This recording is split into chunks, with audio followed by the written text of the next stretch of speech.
the champion leader, do I offer thanks of victory. Father, Son, and Holy Spirit. Amen. Glory be to Jesus Christ. Glory be forever.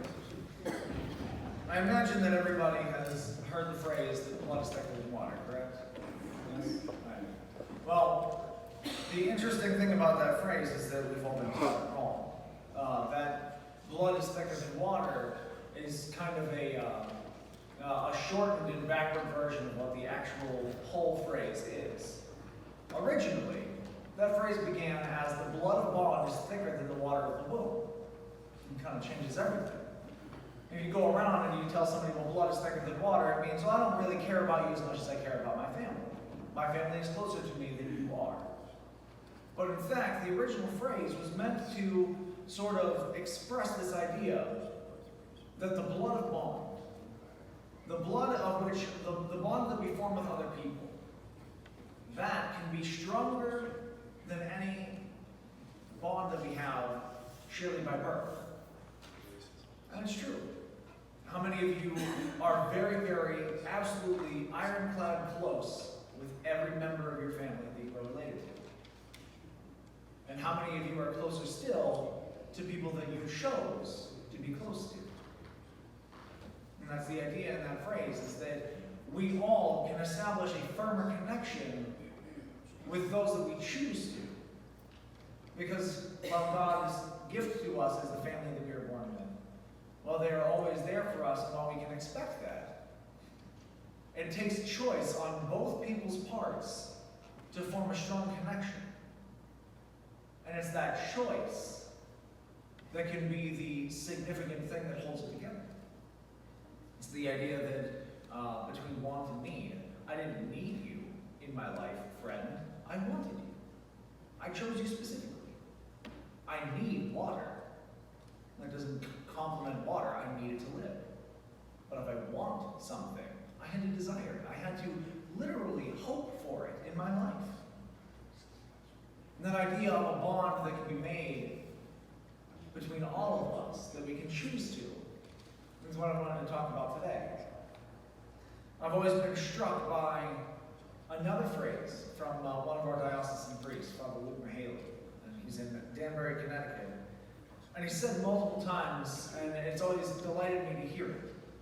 He reminds people, based on the first phrase, blood is thicker than water. He reminds people, Chrism is thicker than blood.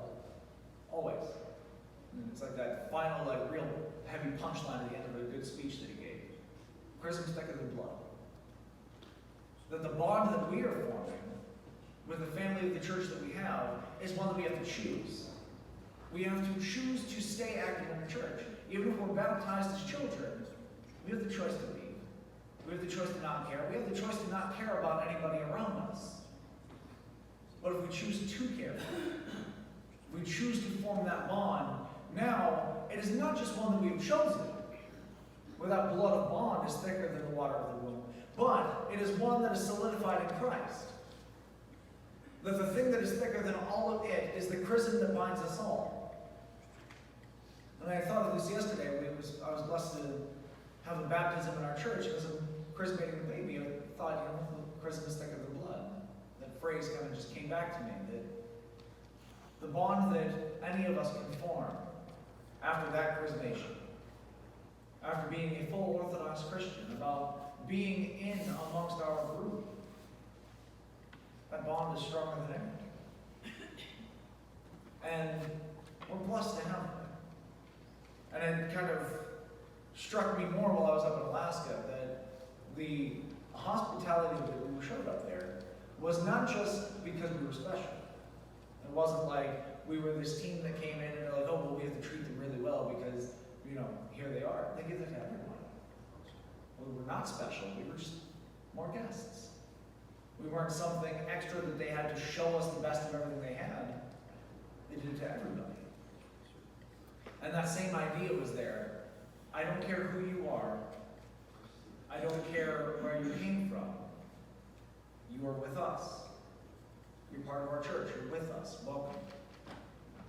And that's what we're all called to do. That's the sort of bond that we're all called to make. When Christ talks about having when St. Paul writes to anybody and talks about greeting each other with a holy kiss. He's literally telling you, go up and greet strangers that you know are part of our church as if they are family.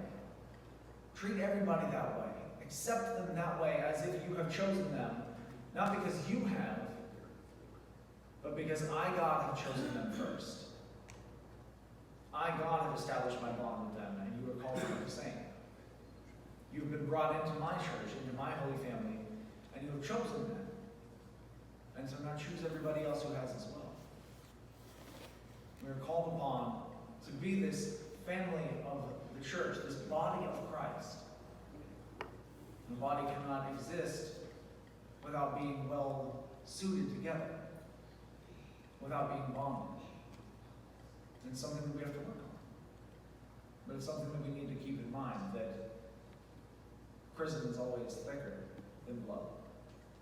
In the name of the Father, and of the Son, and of the Holy Spirit. And Virgin Lady, most spotless Theotokos, rejoice, O